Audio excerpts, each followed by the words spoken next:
This is a very interesting topic, I think, and this is the one, I would say, the pivot of our life.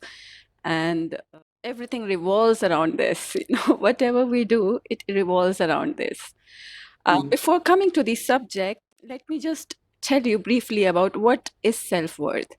So, self-worth is valuing yourself, thinking about yourself. What you think about yourself is your self-worth. The main thing is which is important to understand is where does it come from?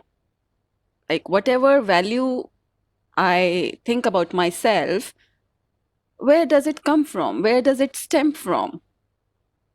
So if we see around us, everybody is deriving his self-worth from the achievements he's making, the accomplishments in his life, the goals he has set for himself, and the performance, the ability to perform.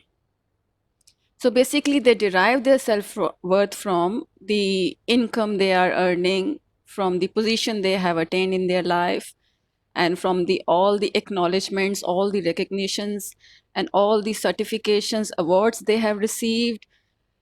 And it's always in terms of, in comparison of others. It's never like in individual. It's always in comparison to others. So this is the current scenario where everybody is valuing himself on the basis of these things. And this is very wonderful also to, I would say, amusing rather, that every behavior, every action of every individual is just coming out of this sense of self-worth.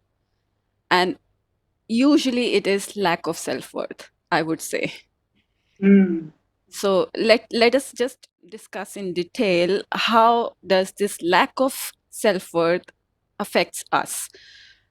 If you see the people who have this superiority complex, that those people who feel that they are better than others and others are less than them, and they are superior to others, and they are always dominating others, controlling others. So mm, they derive their sense worth from the delusion of, you can say, grandiosity. They want to feel good about themselves by uh, seeing others as lesser than them. So mm, this gives them the sense of satisfaction, the sense of accomplishment that yes, they have been able to achieve. So this is like they think that they are creating an image of themselves in front of others, and then others would think about them as if they are very superior and very able, competent. So this is the superiority complex. Then there is another inferiority complex where the person feels when somebody else gives me recognition, when somebody else tells me my worth, then I feel worthy. So I'm always depending on others. So those kind of people are people pleasers. They are always pleasing people. They're always subservient to the demands of other people.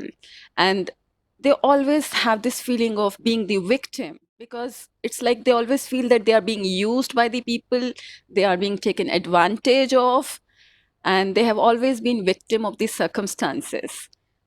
This also comes from lack of self-worth. So those people who are bullying others, they are also not having the self-worth. And those people who are getting bullied, they are also having lack of sense-worth.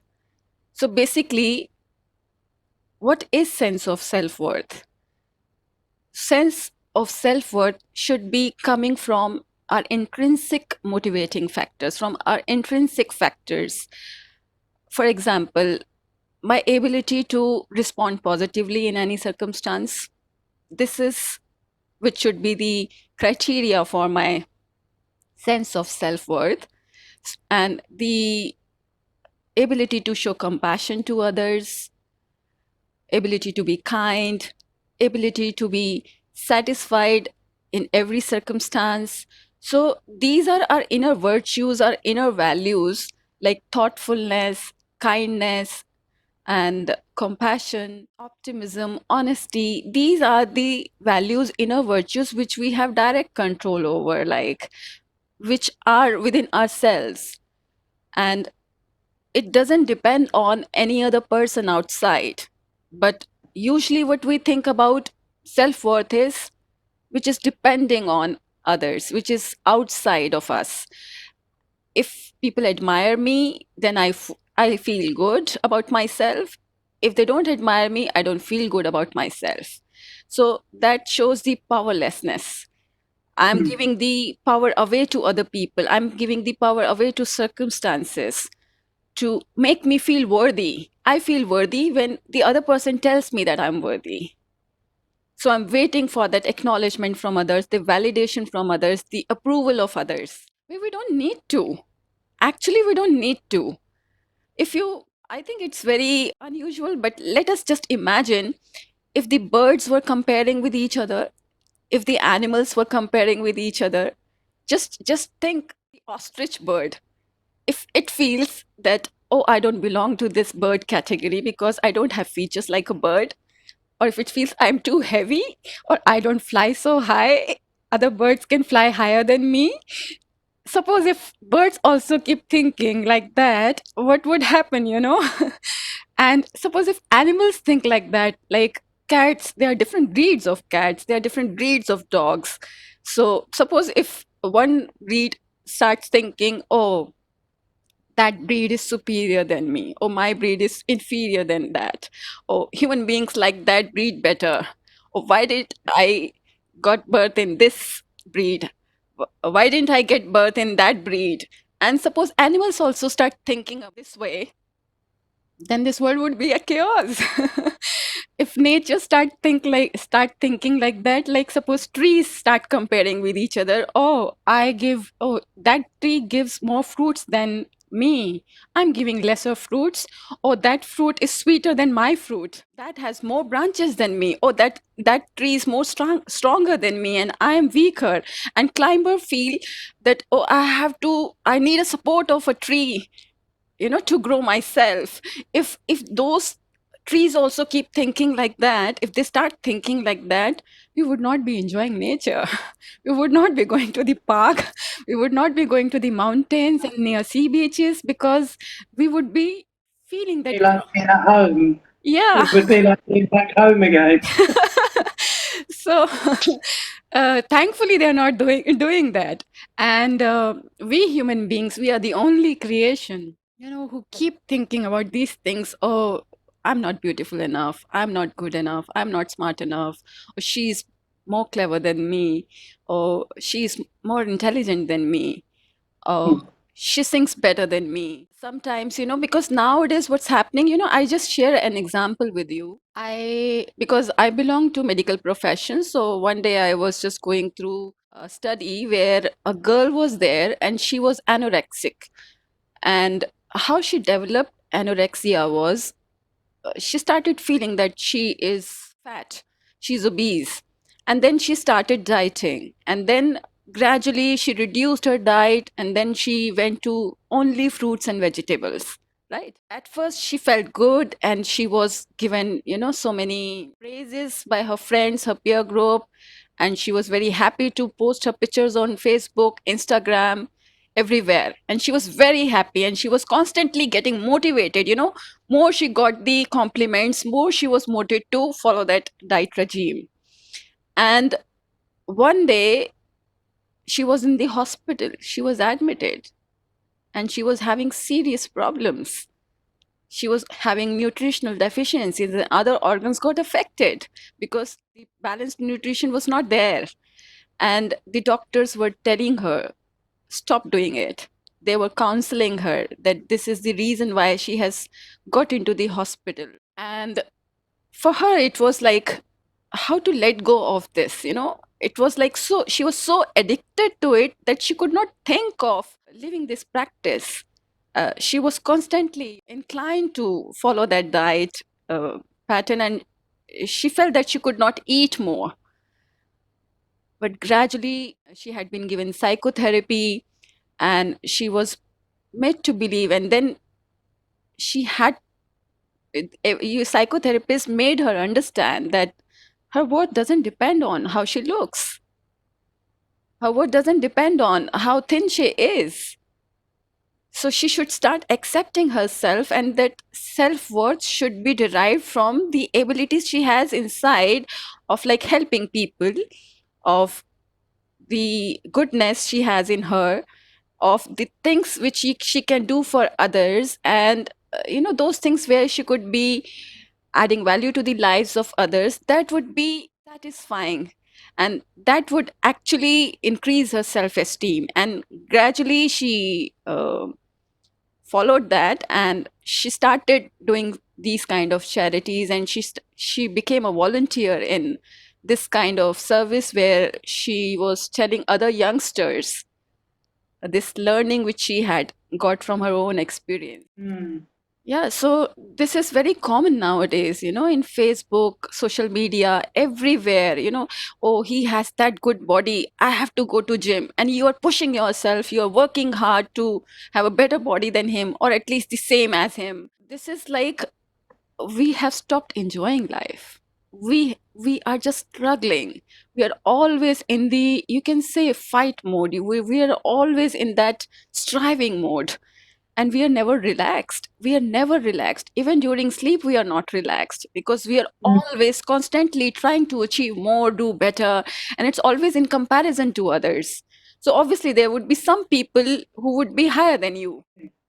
So every time you achieve something, and then you realize, oh, there's someone else who's higher than me, who's better than me, and it's like never satisfying. It's never enough. It's never ever enough. So we have to stop and question ourselves. Is it the right thing which I should be doing? Or is that the motivation drive which I would be following? Or my motivation should be what I'm passionate about, what I enjoy doing? I take another example. Suppose if there is a person who's generous and who's kind, and he does acts of generosity many a times, if he's doing it to get recognition from other people, or if he's doing it with the thought that other people should think about him as generous, he's not doing it for the sake of generosity. Mm. He is doing it to get this recognition from people that he is very generous. But people would find it anyway. People Yeah. would come to know about it, and still he would not get that kind of acknowledgement from other people. He may get it from some people, but he would not be getting it from all of the people, and there would be some people who would be criticizing him, and then he would be affected by the criticism because he's so much attached to that image of being generous, of being Mm. kind. So that should not be the motivation to do the act of generosity. My motivation should be that I love doing those acts, or I enjoy doing those acts, or those acts give me immense pleasure, or those gives me immense satisfaction, and I feel good inside when I do those things. And I'm not doing it for any recognition from people, I'm not doing it for admiration of the people. I'm doing it just because I feel like doing it, because it gives me happiness. So if we do the things with this feeling, then I think we would be achieving better. At the same time, we would be having a satisfying and a happy life. Yeah.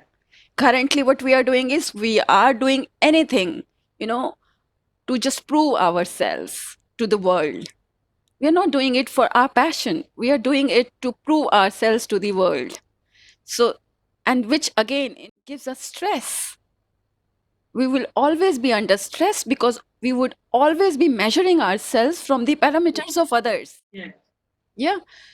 And Yeah. and parameter of others is just wobbly, it's wavering, people keep changing, and whatever they judge from their own perception.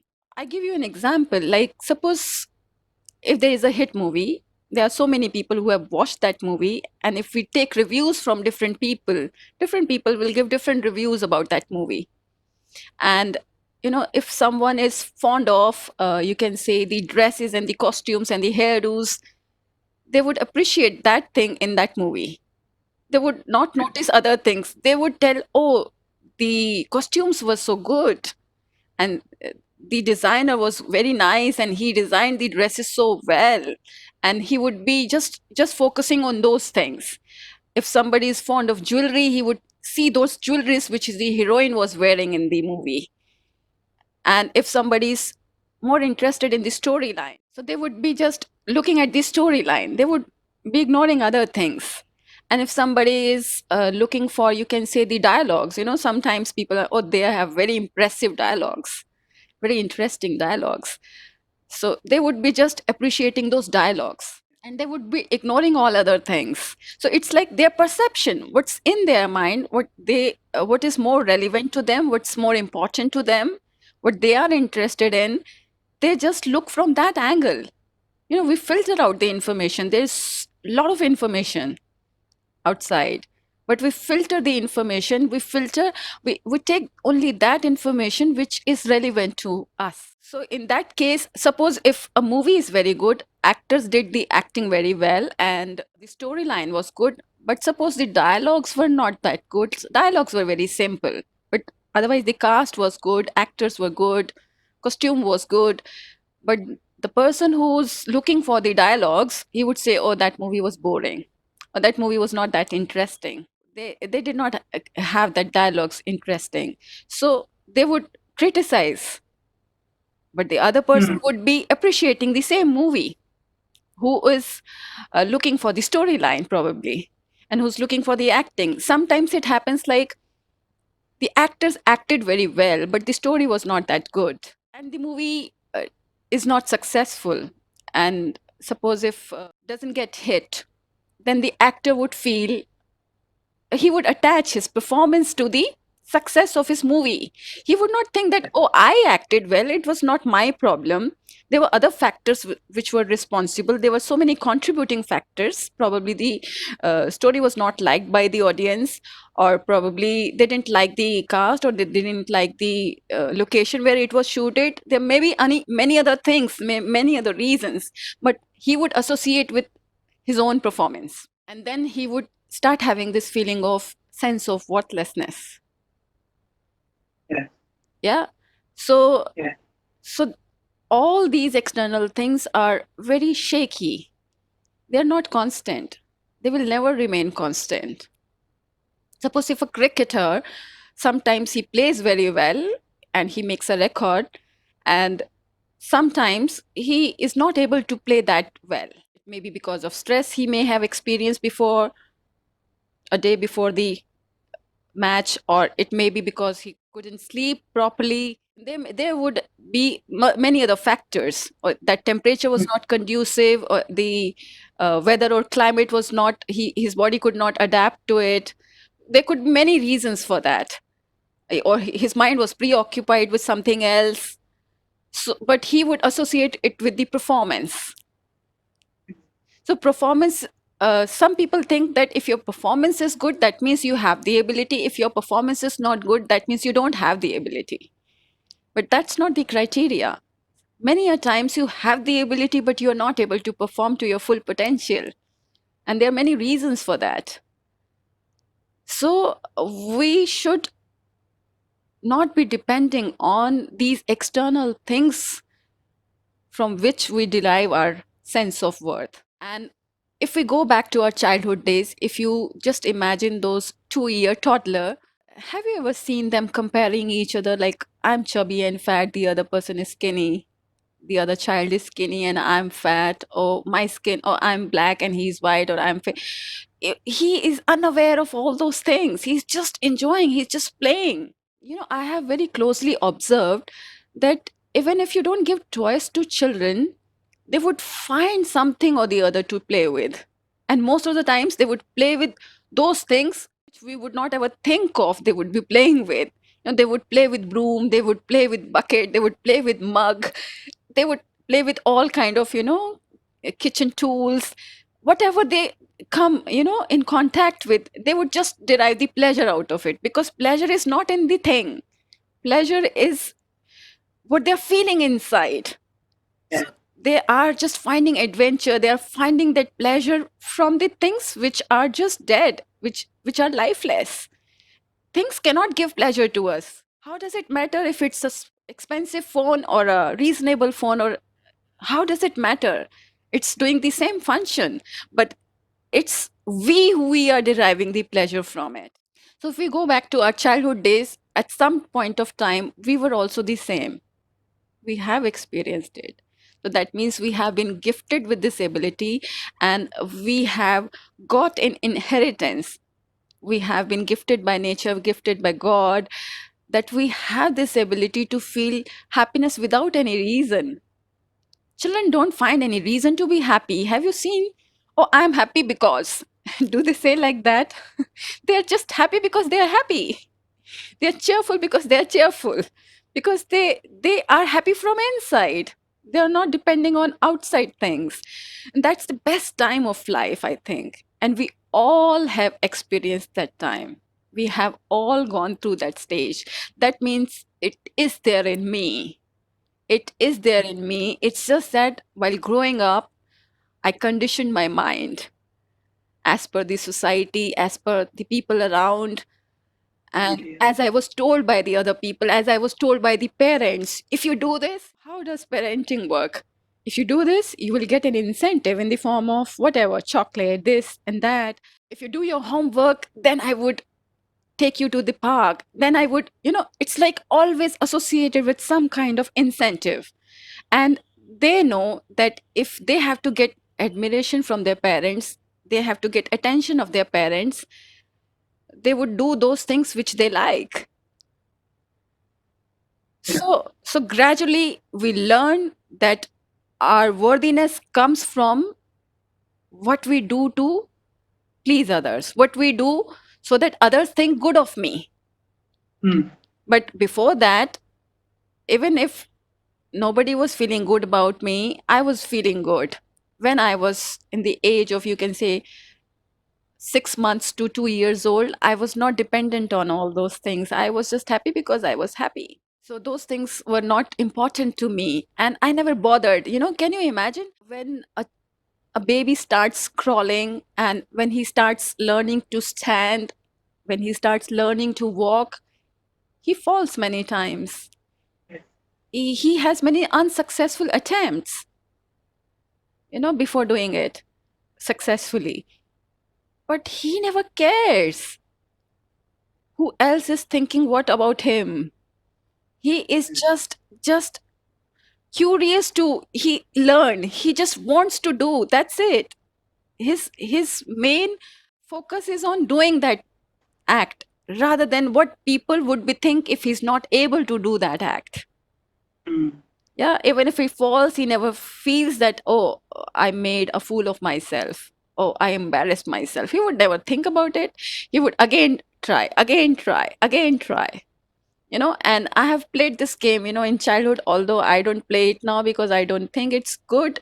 I feel it's teasing, but in childhood I used to play with younger children, these toddlers, and then I would show them a thing, and they would, just bring their hand forward and grab it from my hand, take it from my hand, and then I would just push it away.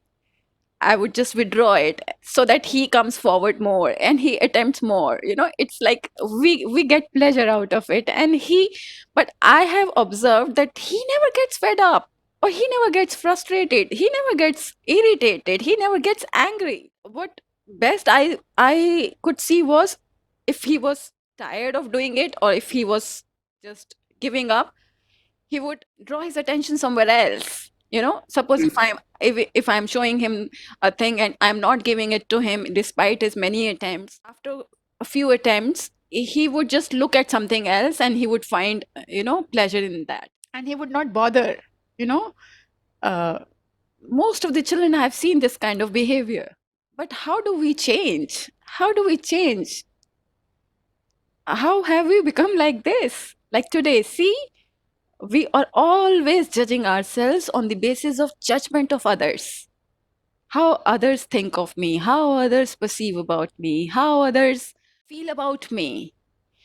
I feel lovable when people love me, and I don't feel lovable when people don't love me. But that should not be the criteria. I'm lovable because I'm loving, because loving is my being. I think if we more go inward, we go inside and we cherish those things and we look inward, then we would be able to see how beautiful we are, mm, how good we are. We actually are. We don't have to become anything. We are already good.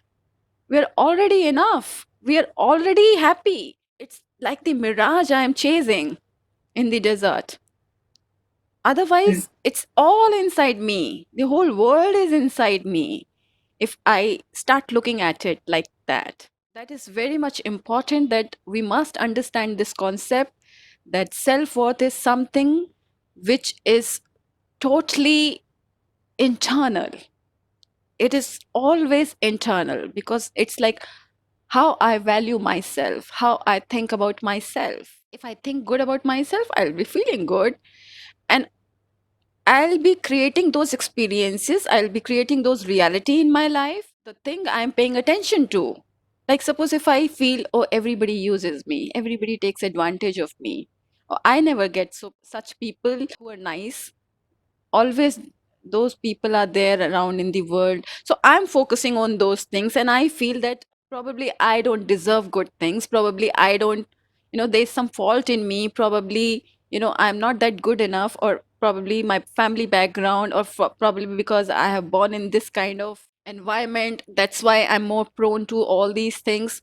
So I would attract more and more of such kind of experiences in my life, and I would create similar realities. And then I would say, you don't know, but I have experienced it. That's why I'm saying it. But what I experienced was my own reality. And yes, it was based on the thoughts what I was creating inside. I was always feeling lack inside. My all thoughts were coming from the lack. I lack peace. I want peace from outside because I don't have peace. I want happiness from outside because I don't have happiness. I want love from outside because I don't feel love inside. So it's always from the place of lack.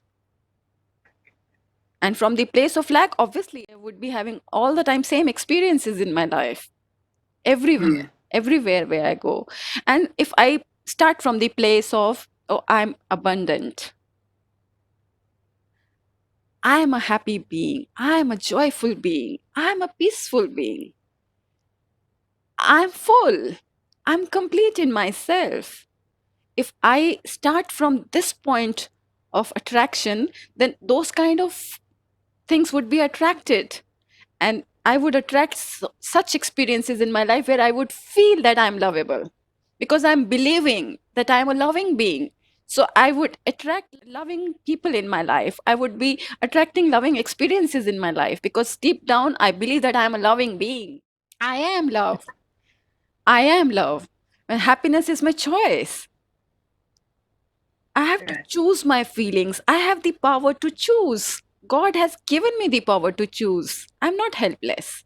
When you have this kind of feeling of helplessness, miserable, I'm feeling very miserable. I'm so helpless. If you feel helpless, you would be having those experiences where you would constantly feel helpless. But if you feel, oh, I'm strong, these circumstances and these outside factors cannot have any influence over me because it's my choice. I believe in unconditional happiness and I am happy for no reason. Happy for no reason. So I think success should be attached to these parameters rather than, nowadays success is measured by how much income do you earn, what position have you attained in the society, at what level are you in the hierarchy, or what recognition, awards, certifications you have achieved. So, those things are the criteria of success. How much fame, recognition you have got. But I feel now a paradigm shift should be there. And the success should be attached to how happy you are, how cheerful you are, without any reason, without any conditions, how loving you are. That should be the mm, criteria. That should be the measurement for success. And I think now we should decide that now we should make this thing the criteria of being successful. And then everybody would start, working on that part. and you will see all happy people around you. And you know what? There's no competition in it. That's the wonderful part of this. Suppose if I make the criteria that the happiness you feel, the cheerfulness you feel, the joyfulness you feel, the satisfaction you feel without any reason, that is the criteria for success. And that person is the most successful person who's able to do that in almost all of the circumstances. If that is made the criteria for success and somebody achieves it, the other person would be inspired to achieve the same. He would not feel, oh, that person should feel sorrow, that person should feel grief. You would not you would not ever think of he should be lesser than me. You would He is where he is, but you would also feel that I have to be the same. You would not compete with the other person that, oh, he's so cheerful and I'm not cheerful. In fact, you in while coming in contact with that person, when you're in the vicinity of that person, you would be cheerful. you know you would be getting that radiation from that person. He would be radiating that cheerfulness, happiness around him. You would be attracted and you would be like inspired to follow the same. You would not be competing if that is made this criteria for success. you know so this kind of unhealthy, nowadays people talk about healthy competition, unhealthy competition, but there should not be any competition at all. Competition is never healthy, unhealthy. Competition is competition, and it should not be, because everybody wants to be above average. I want to be above average. And who would make the average? Who would make the average? So it's always like, if suppose I achieved 80% and 80% was above average in my times, and now the 95% has become the average, above average nowadays. And Yes. yeah, so then 100% would be the average. It would never be enough. It would never be enough. And not all of the people would be ever be able to achieve 100%. Not all of them. But Yeah. cheerfulness, happiness, Can. joyfulness, everybody would be able to achieve. Everybody. And that is a goal which is realistic goal, which is easily achievable if we want to. If we work in that direction, it is very much achievable. With this, I send the good wishes to all of those who feel that they need to do something and prove something to feel better. I want to tell them that they are already good. They're already the best. I would just give 2 or 3 minutes guided commentary so that Right. That would be so lovely. keep your feet on the ground, relax your body, drop your shoulders, relax all the muscles of your body. Watch all the muscles of your face getting relaxed. Watch your breath. Breathe in, breathe out, and just give this thought to yourself: I'm worthy. I'm lovable. I am a lovely being. I am happy to be what I am. I'm enjoying every single moment of my life. I'm living in the present moment, and I'm happy wherever I am. I'm good enough. I'm a loving being. I'm a peaceful being. All goodness is flowing through me. What I am looking for is all inside me. I find the happiness inside. I find the joyfulness inside. I find the love inside. It's flowing out like a fountain. There is a stream of peace inside me. There is a stream of love inside me. There is a stream of happiness inside me, and I am happy. I am happy no matter what. I don't need any reason to be happy. I am happy. I am enough. I have all that goodness in me. I have kindness. I have compassion. I have love. I have all those thoughtfulness, all those good qualities in me.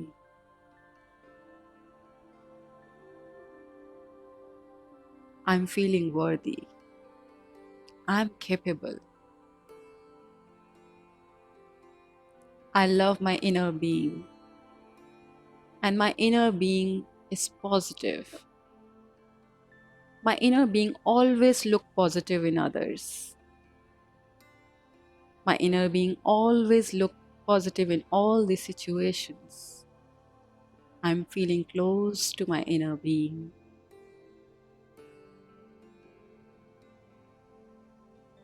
I'm feeling happy. I'm feeling loved. I love myself. I love myself because I love myself.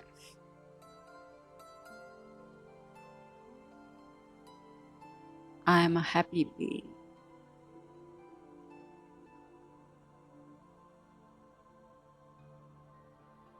I am